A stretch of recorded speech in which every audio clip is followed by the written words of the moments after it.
নমস্কার বন্ধুরা, আজ কালী পূজা। অন্ধকারের মাঝে আলো রাত। বাংলার ঘরে ঘরে দেবী মায়ের আরাধনা করা হয়। আজ সেই মহারাত্রি যেদিন মা কালী জাগ্রত হন আর সমগ্র বিশ্ব ব্রহ্মাণ্ডে প্রবাহিত করেন এক অলৌকিক শক্তি। শক্তি তত্ত্বের প্রকাশ।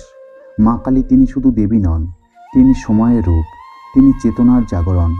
যেখানে অন্ধকার, যেখানে ভয়, যেখানে অন্যায়, সেই স্থানেই মা কালী উপস্থিত হন।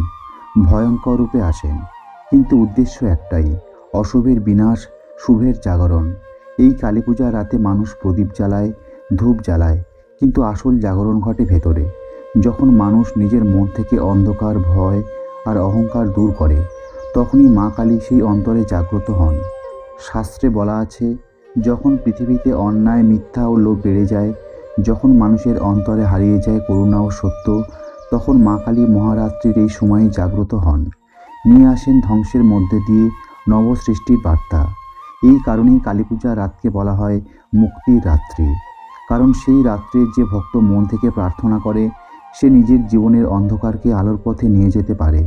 মা কালীর জাগরণ মানে ভয়কে জয় করা, মায়ের সামনে নিজের সকল দুর্বলতাকে সমর্পণ করা। যিনি সত্যিকারের আত্মসমর্পণ করেন, মা তার জীবনের প্রতিটি কোণে আলো জ্বালিয়ে দেন। তাই বন্ধুরা, আজকের এই পবিত্র রাতে একবার চোখ বন্ধ করে মন থেকে বলো, জয় মা কালী, আর অনুভব করো সেই অদ্ভুত শক্তি যা তোমার ভিতরের অন্ধকারকে মুছে দেবে মুহূর্তে।